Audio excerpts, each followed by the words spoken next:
They say that we live in the information age, that we live in a period of time where every bit of human knowledge,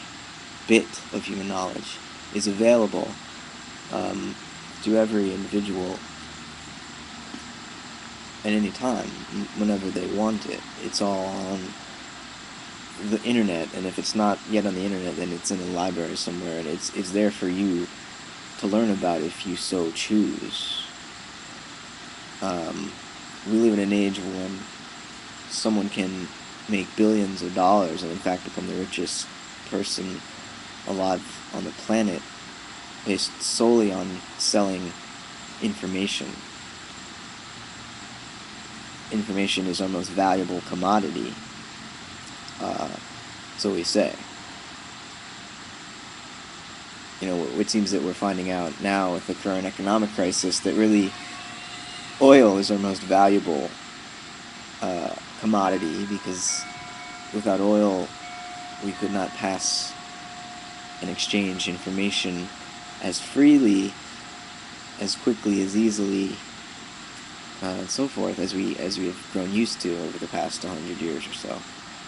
Really over the past 50 years, or really over the past 20 or 10 or 5 years, because Western civilization, since the oil boom, has increased its consumption rates exponentially throughout the last 100 years, certainly as a result of the energy derived from oil, which allowed us to derive energy from the atom and develop nuclear power, and all the other energies that we now understand are the result of technological experiments which required oil or coal to produce the electricity required to do it. For example, you think we could build the particle collider at CERN? It's like 17 miles in diameter, or circumference actually, I think.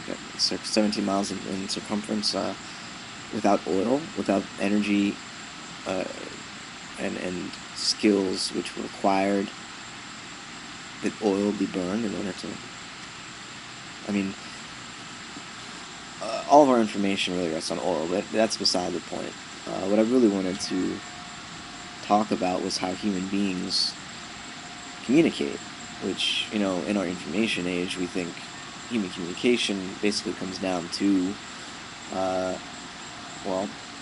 people talking about reality, exchanging representations of what they believe, at least, to be the truth.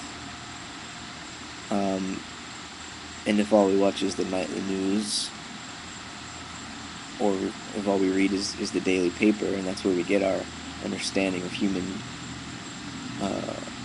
being, human becoming, if we only get our understanding of existence on this planet from those sources of information, we may think that there is an ideology-free view. In other words, that somebody, say the common man, the one that the journalist is trying to touch with his investigative pursuits, can understand a reality free of complexity. It's clear who the good guys are and the bad guys, and so forth. If you have that view of human understanding, you may think ideology is not important, because really there's just one way of being human. It's very simple. But if you've read some books, or engaged the history of human philosophical thought and political thought, you probably might think ideology is a much bigger problem, because each individual human being has their own idea of what reality amounts to, and when you engage those other human beings, you also engage them from your own ideological perspective. And so to even talk about the word ideology as though it had an easily agreed upon meaning is a bit of Well, it's hyperbole, really. I mean, does anybody agree on what ideology means? And if they did, wouldn't they be, you know, speaking from the same ideological perspective? Let's take, the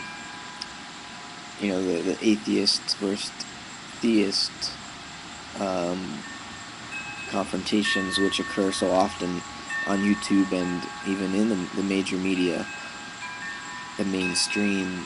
Uh, we pretend on the surface, or at least the people who engage in these debates pretend on the surface as though there is a stark difference between one side and the other. But really, for someone like Richard Dawkins to so fervently hate, traditional religion, he must understand what it is. He must, in fact, be capable of taking the perspective of the religious person.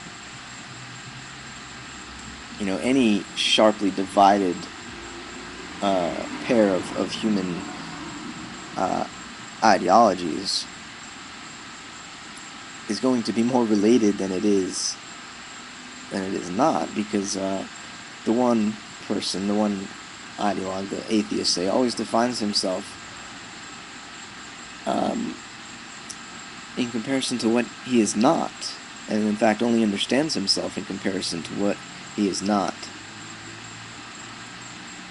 And the same goes for the theist, at least the type of theist who engages in a battle of supremacy with an atheist, because really these are two people with the same ideology battling it out,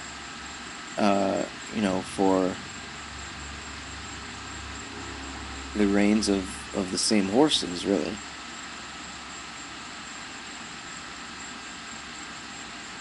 So it's kind of a fruitless conversation, if you could even call it a conversation at all.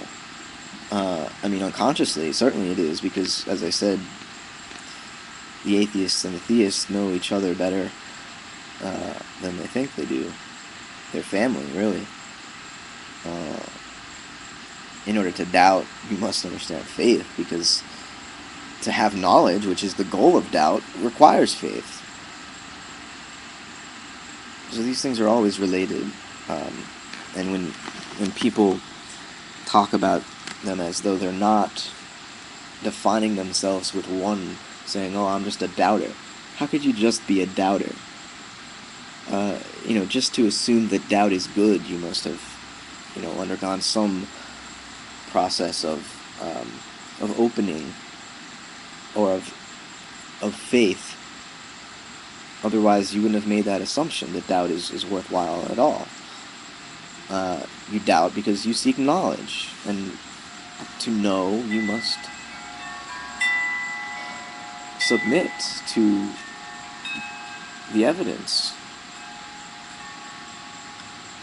And to do that, you have to be willing to be put on trial. You have to be willing to face nature, and you're never sure what you're going to get back. And that's where the faith comes in. People say faith is belief, and so knowledge and belief aren't the same thing. So knowledge doesn't involve faith, but faith isn't belief. Faith is an acceptance of mystery, an openness to mystery. It's